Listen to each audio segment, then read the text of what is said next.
Kita teruskan lagi topik firman Tuhan mengenai mengasihi Yesus. Mengasihi Yesus. Kita melihat lagi ciri-ciri dari anak Tuhan yang mengasihi Yesus. Ada tanda-tanda dari anak-anak Tuhan yang mengasihi Yesus. Apalagi kalau dia mengasihi Yesus dengan segenap rohnya, dengan segenap jiwanya, dan dengan segenap kekuatannya. Dengan segenap jiwa, saudaraku, yaitu dengan segenap pikiran kita selalu mengingat Yesus. Dengan emosi kita rindu kepada Tuhan Yesus, saudaraku. Dan dengan kehendak kita memang kita suka mengasihi Tuhan Yesus. Inilah hukum yang terutama dan hukum yang terbesar firman Tuhan berkata, saudaraku. Kali ini kita lihat satu ciri lagi, saudaraku, yaitu jika kita mengasihi Tuhan Yesus, kita suka berkorban buat dia. Tidak ada yang berat untuk dikorbankan buat Tuhan Yesus, saudaraku. Sebenarnya, saudaraku, korban kita itu dibanding dengan kasih Tuhan tidak akan pernah sebanding. Tuhan telah memberikan kasih-Nya yang luar biasa kepada kita. Bahkan pada waktu kita masih dalam dosa. Buku 1 Yohanes 4 ayat 19 berkata, kita mengasihi karena Allah lebih dahulu mengasihi kita. Kita patut mengasihi Tuhan karena Tuhan telah lebih dahulu mengasihi saudara, mengasihi saya. Dia mengasihi kita, saudaraku, dengan menggantikan kita dihukum supaya kita jangan dihukum. Dia dijadikan dosa supaya kita jadi kebenaran. Dialah substitusi kita, ganti kita.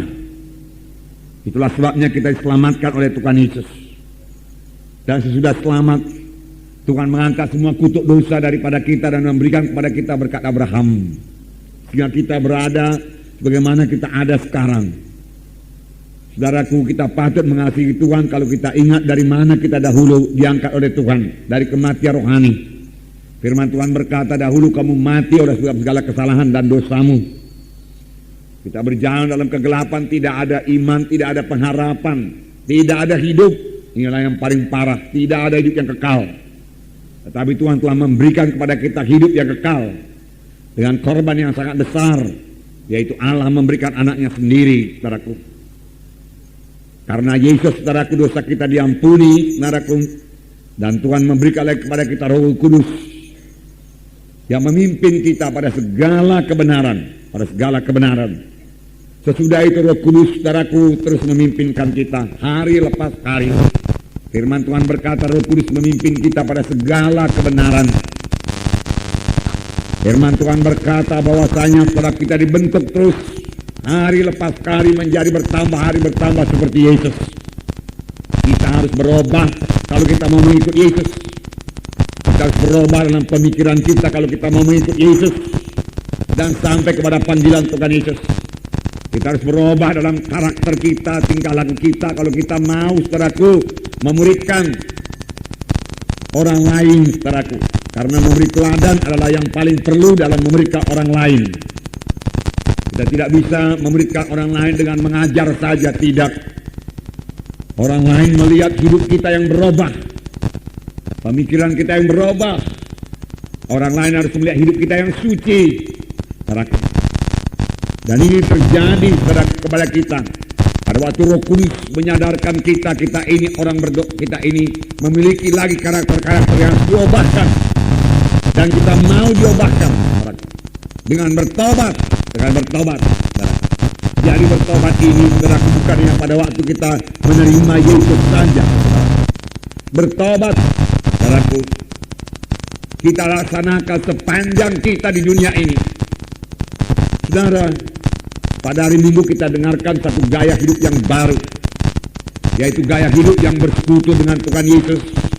Gaya hidup, saudaraku, yang berkata-kata dengan Tuhan Yesus, saudaraku, selalu. Gaya hidup berdoa, gaya hidup yang mengingat Yesus, saudaraku. Saudara, satu lagi, saudaraku, saya tambahkan kepada saudara, gaya hidup bertobat. Apa, saudaraku? Gaya hidup bertobat. Kapan Roh Kudus, saudaraku, menegurkan ada sesuatu dalam hati kita yang tidak turut dengan kehendak Tuhan, segera kita bertobat, kita tinggalkan.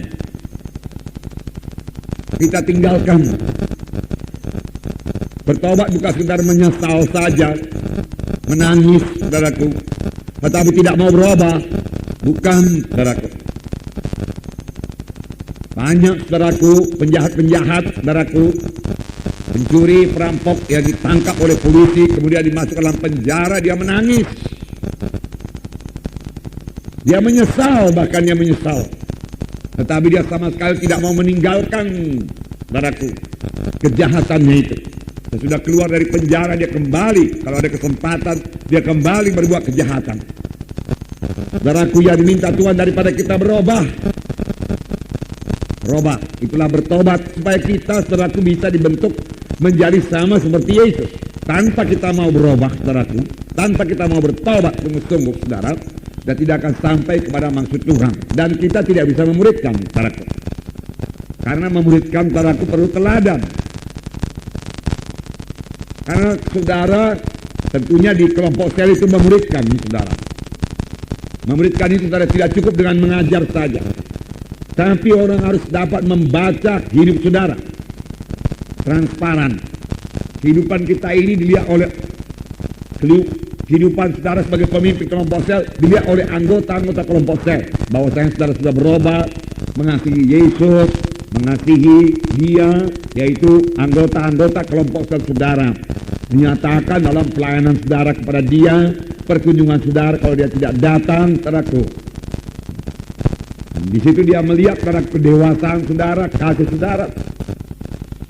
Dan dia mau berubah menjadi seperti saudara. Dan kelak kalau dia sudah berubah, dia akan memberikan orang lain lagi. Demikian pemberitaan berjalan terus.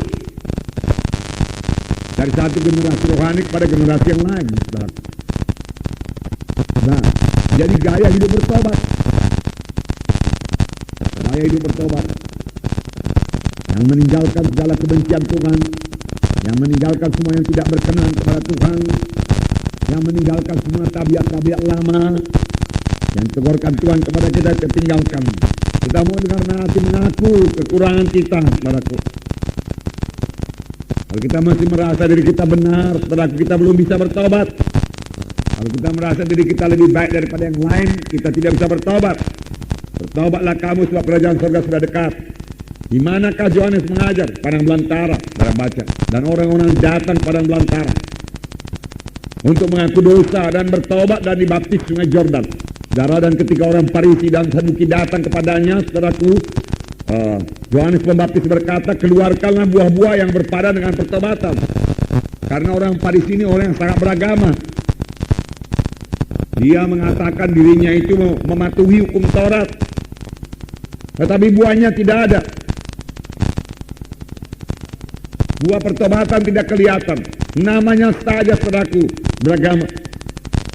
Saudara, agama Kristen tidak menyelamatkan, saudaraku.